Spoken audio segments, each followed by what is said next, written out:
the bombs bursting in air gave proof through the night that our flag was still there. Oh, say does that star-spangled banner yet wave o'er the land of the free and the home of the brave?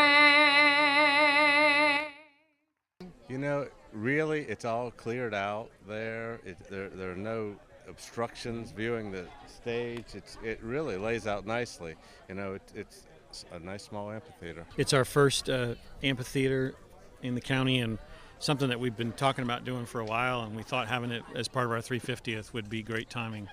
Well, and it can be used for so many other events. Absolutely. We're hoping that folks will call our Parks Department and schedule it, all kinds of shows, concerts, church services, whatever people want to use it for. It's there. You know, when we started out with that a couple of years ago, we thought, you know, something that was adequate but permanent, you know, that maybe the high schools could construct. Well, as it evolved and you got to looking into all the various aspects of what you have to do in order to make it permanent, in order to give it adequate lighting and water even and so forth, and make it, you know, make it so you can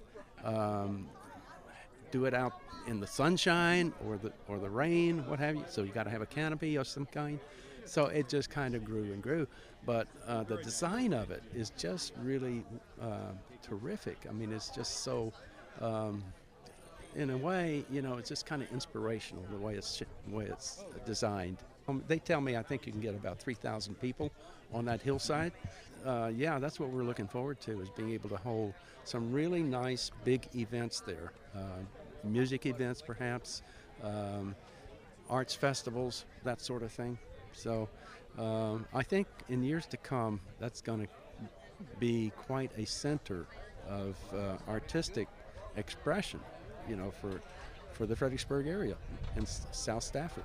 When staff first, actually I think it was Gary and I who took a site visit down there, and they kind of gave us their vision for what they saw as a piece of property that could really be used for things like entertainment purposes. And as you know, we don't have any covered amphitheaters in Stafford, so they kind of started with us and we got board approval, and I think it was unanimous that we needed to do something like that and invest in it for the community. So we hope to see many great events, not just today, but you know, in the years to come. You happy with how it looks, Gary? I'm elated with it. And I'll tell you, it's a natural amphitheater, so we didn't have to move a tree, we didn't have to do anything, and people just come, throw down a blanket, listen to whatever's going on stage, and it's going to be a really good community thing. It really is. So much is talked about in this community about being a bedroom community. It seems like what you've been able to put together this year, that's changing some of that. Well, I think it is. And you know, bedroom community has a lot of different meanings.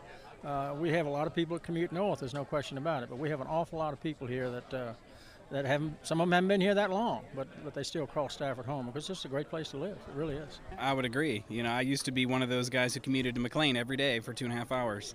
And as soon as I had a chance to start a business, I said I'm going to locate it in Stafford because that's where all of our employees live.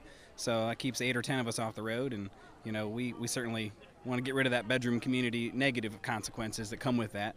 And make sure people know it's not only a good place to live, but also to work, you know. And we're bringing in lots of economic development, as you can see at the Quantico Corporate Center, a lot of high-end paying professional jobs.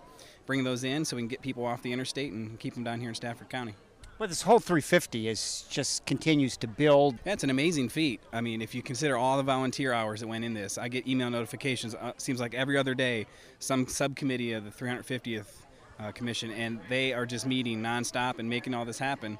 And it's a true testament, you know, to what can be done when you have a lot of people that care about the community get together and put their best foot forward, and you get great events like this. You and I talked about this, Gary, way before it started. Oh, absolutely. And just to tag on what Bob said, I mean, that committee has really put this thing together. Staff has given some support to them, but these folks are meeting, I mean, unbelievable amount of hours every week, and it's been going on now for over 2 years. So they've done a great job.